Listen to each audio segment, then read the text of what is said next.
From the dawn of humanity, we've witnessed a clear division between the haves and the have-nots. As a boy during the Great Depression, Napoleon Hill was haunted by a question: what created the invisible wall separating successful people from those who struggled? As a have-not, Napoleon Hill yearned to understand why so few achieved financial prosperity, a country where the doors to success were always open to everyone. Napoleon Hill examined the U.S. statistical report, and an astonishing truth emerged. Only 10% of men aged 65 or older earned $6,000 per year or more.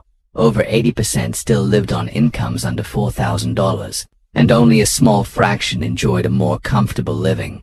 A man beginning his career at 20, fortunate enough to live in a free world, had over 40 years to achieve financial stability in the richest nation on earth. Yet, statistics showed the opposite. Only about 10% would be financially secure in old age, and only 4% would be truly comfortable. Why? Napoleon Hill set out to find the answer himself. Napoleon Hill recommends you conduct a survey of your own. Walk down the street in your neighborhood on a weekend and ask 2 simple questions. What are you currently doing to increase your income? How much do you want to earn? How much money do you plan to have by age 65? You will be met with blank stares and awkward silence. Ask 50 people, 100 people, even 1,000 people, and you will realize a painful truth. The reason men don't earn more money and aren't financially independent in old age is because they rarely, if ever, think constructively about personal finance. It's unfortunate. Earning more than the average is so easy, simply because so few people choose the right path. This is a race with almost no competition. Those who actually participate can all win. Even if you finish last, you will still achieve financial security. Over 90% of people don't even enter this race. To verify, ask yourself the 2 survey questions above. Did you have a plan to increase your income before hearing this message? How much did you want to earn? And had you decided how much money you would have by age 65? You see, high-income earners are not lucky or fraudulent, as the less fortunate often use as an excuse, nor are they necessarily blessed with more intelligence or talent than others. They aren't privy to mystical secrets, and very few of them had wealthy parents or grandparents. Most of today's high earners started just like you and me. The only difference between them and low-income earners is high-income earners have decided to earn more money. They made earning money a personal mission. Imagine this: a woman who never thinks about baking an apple pie for dinner will never look for a recipe. Without the decision to bake, there will be no motivation to consult the recipe. A man who doesn't think about driving to St. Louis, Missouri, or Texas will never need a roadmap. Similarly, a man who never decides to earn more money will never think about learning how to earn money or seeking out the rules for getting rich. People do what they determine to do, so permanently discard the ancient superstition that people who earn a lot of money are special, lucky or well-timed, or have money handed to them, or know someone, or are smarter. These are all excuses that have been disproven thousands of times. The reason there are so many of these excuses is because financially unsuccessful people are rarely honest enough to admit that they didn't really try and persevere to justify their failures. To remain stuck, they have woven and spread these old excuses. We are all the architects of our own destinies, but only successful people dare to admit it. Napoleon Hill once visited Charleston, South Carolina. As it was his first time there, Napoleon Hill hired a taxi to tour the historic old city. Napoleon Hill particularly wanted to see the battery, where the historic shot was fired at Fort Sumter along this beautiful road. Charleston's oldest and most magnificent houses appeared, overlooking the bay. Napoleon Hill commented to the taxi driver about those beautiful houses, and he replied, "Yes, some of those houses have 40 rooms. Then he thought for a moment and said, "And every one of them is owned by a crook." This is how the have-nots justify themselves and their place in life. Napoleon Hill said nothing because Napoleon Hill didn't feel he had the right to lecture, to try to reshape his thinking. This is a free country where, as long as they don't harm others, everyone has an inalienable right to be wrong as much as they want. As the American scholar and educator Thomas Bray said, we must look with profound respect upon the infinite capacity of the human mind to resist the introduction of useful knowledge. Napoleon Hill's taxi driver and men and women like him around the world have been deceiving themselves, holding themselves back, and denying the abundant prosperity of the world for centuries. Knowledge, is always available to everyone. We can listen to those competent enough to teach us, or we can follow the old worn paths of those who know no more than we do. The random truth about the houses along that beautiful road is that they were built by men and women who made the greatest contributions to the city of Charleston. In another moment, Napoleon Hill will give you the formula for getting rich. But before doing that, Napoleon Hill wants to remind you of something. Before a jet pilot takes off, he carefully checks each item on a list. He does so not only because the law requires it, but also because he cannot entrust such an important task solely to memory. He has another checklist that he meticulously reviews before landing. He does this, without fail, every time he takes off and every time he lands. Napoleon Hill believes that living successfully is as important as flying a plane. And so, Napoleon Hill thinks each of us also needs a checklist. That's why it's included in this talk. We need a checklist to review each item before taking off in the morning and before drifting off to sleep each night. So, Napoleon Hill recommends you tape this checklist to your bathroom mirror. Stare at it while you brush your teeth in the morning and look at it again as you prepare for bed in the evening. Review each item and think about its deeper meaning. Here is item number 1, the formula for getting rich. It also explains why you are where you are, whether you earn $6,000, $16,000, $60,000, or $600,000 per year. It applies to every adult, employed or unemployed, to the richest or the poorest, and everyone in between. And here it is. Our rewards in life will always be in direct proportion to our contribution, our service. That's the meaning of the formula. Memorize it as the first item on your checklist. Our rewards in life will always be in direct proportion to our contribution, our service. Listen to it.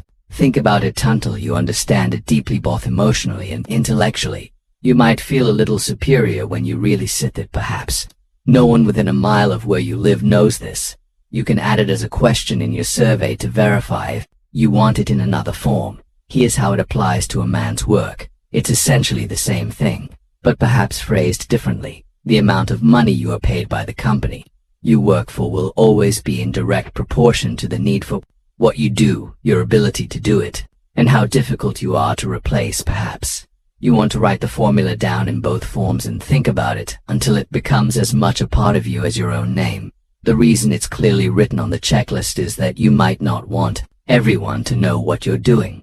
The checklist is only valuable to someone who truly understands the meaning of the words. Alright, you have the formula. As you think about it, its meaning will become even clearer to you with the formula. There are 2 rules that must be applied to use it correctly. This formula, along with these 2 rules, is your recipe or roadmap to earning all the money you truly want. Now, look at item number 2 on your checklist. And Napoleon Hill is truly serious about you putting this checklist on your mirror. You'll notice it's pressure sensitive. Pulitzer Prize-winning playwright Archibald MacLeish in his play The Secret of Freedom. The only thing about a man that is a man is his mind. Everything else you can find in a pig or a horse. Strong words, aren't they? But as long as you live, you will never hear truer words. The key to every human's success lies in his mind, the gold mine between his ears.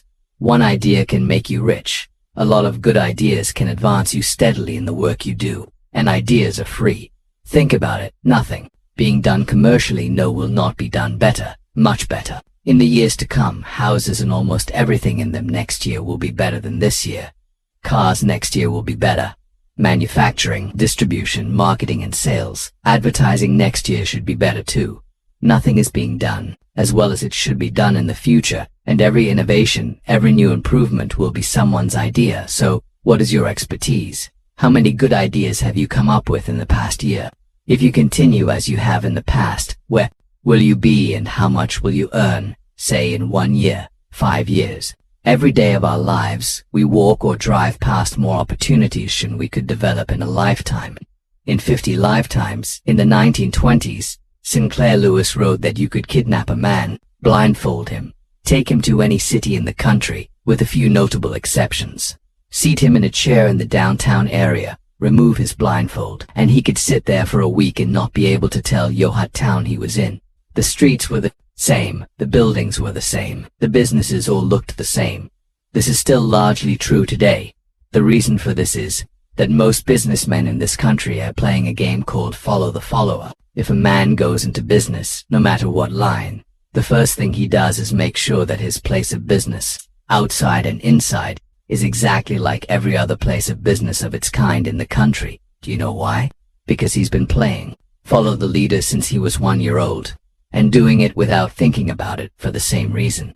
Children wear the same clothes to school. He wants to be part of the group. He doesn't necessarily examine all the businesses in his field. Emulate an outstanding example, one that inspires him, one that he can really believe in.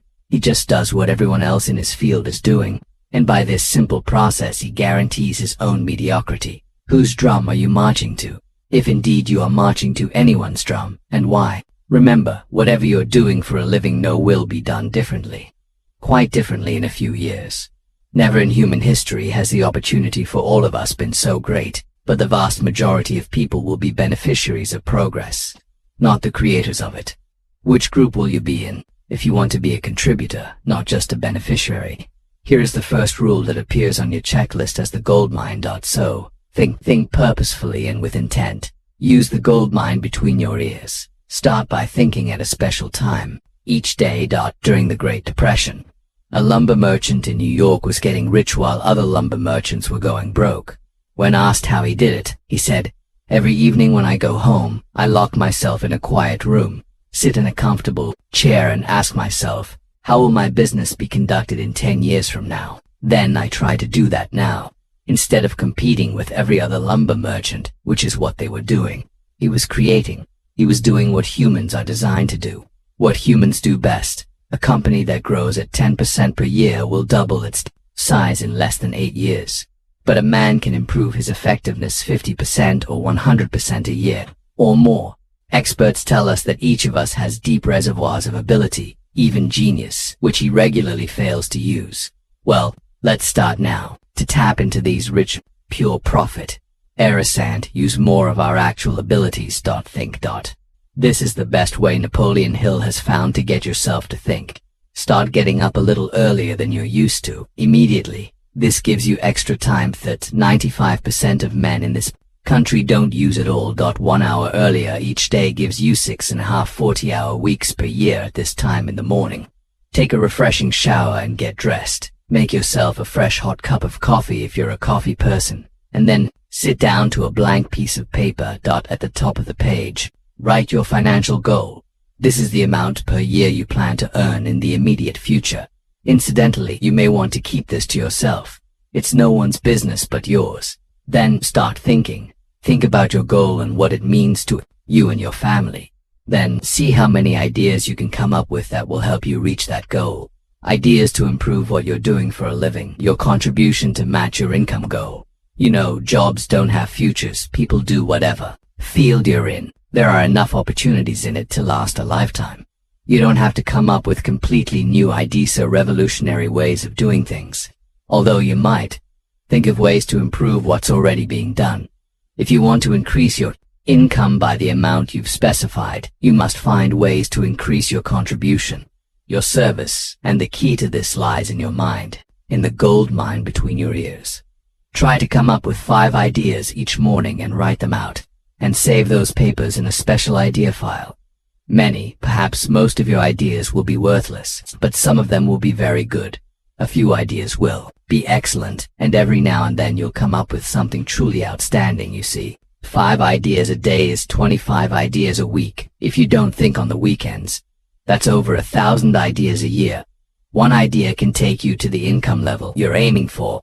The law of averages will work so much in your favor that you cannot fail. Try to develop a sense of expectancy. That is, try to maintain the feeling that the goal you're aiming for is a certainty, and that it's only a matter of time before it's realized. You know, Henry Ford didn't start making automobiles until he was 45 years old. A friend of Napoleon Hill started a new company at age 65. He's still thriving, and his new company has sales of over $300 million a year. It's almost never too late. Try not to think about things outside your field of work or whatever you're most interested in. To think well and profitably, you must discipline your thinking. Keep it on track, under control. Keep it in one field. Specialize now. For the last item on your checklist, it appears as one word, and that word is attitude. Attitude has been called the most important word in the language. William James said this: "The greatest discovery of my generation is that a human being can alter his life by altering his attitude of mind." Now this is something to think about. Can alter their lives by altering their attitude of mind. That's another way of saying that we become what we think about. Look at it this way. Your total environment. If you've been an adult for a considerable period of time, your total environment is a reflection of you as a person. The house and the neighborhood you live in, the car you drive, the clothes you wear, the job you have, the people you habitually associate with your total environment is an accurate and unforgiving mirror of you as a person. Now, if you feel that your environment needs improving, you merely need to improve your attitude, and your world will gradually change to reflect the changing person. Here's how to change your attitude. Begin right now. Start acting like the person you most want to become. That is, if you had already achieved the goal you're aiming for, how would you conduct yourself in all your affairs? To do that now, and tomorrow, and the next day. Start right now to act like the person you most want to become, and you will become that person. In subtle ways, in little ways, in the way you dress, in the way you speak, in the unending courtesy you show to everyone you come in contact with. Start acting like the person who has achieved what you're aiming for. The German philosopher Goethe gave us the secret when he said, before you can do something, you must first be something. When you behave like the person you most want to be, the things that person would have will tend to come to you. It's simply cause and effect. Don't be in too much of a hurry. Building a skyscraper takes longer than a chicken coop. Build slowly, steadily, and well then, when you get it, you'll keep it. You'll be on top. Always be wary of so-called get-rich-quick schemes or sudden success. Never forget the word attitude. That's your attitude toward the people you come in contact with. That will determine their attitude toward you. The man with a great attitude toward life and the world is the man whom others call lucky. He's not lucky. He's just using our old friend, cause and effect. His cause is excellent, and his effect must be just as good. Well, that's it. 3 things to remember. 3 things to practice every day. If you spent 16 hours a day, 7 days a week practicing your golf swing in a relatively short time, you'd have a beautiful fluid swing like the pros. So then, practice your new attitude every day. Every waking hour, practice thinking for a few minutes. Each morning, and you'll find yourself thinking all day. And always remember Napoleon Hill's formula. Our rewards in life will always be in direct proportion to our contribution, our service. Consider the ideas in this message every day until they become as much a part of you as your own name and temporary address. You'll notice that each time you listen, you'll hear something new. You'll have a new idea you hadn't noticed before. This is Napoleon Hill, and thank you.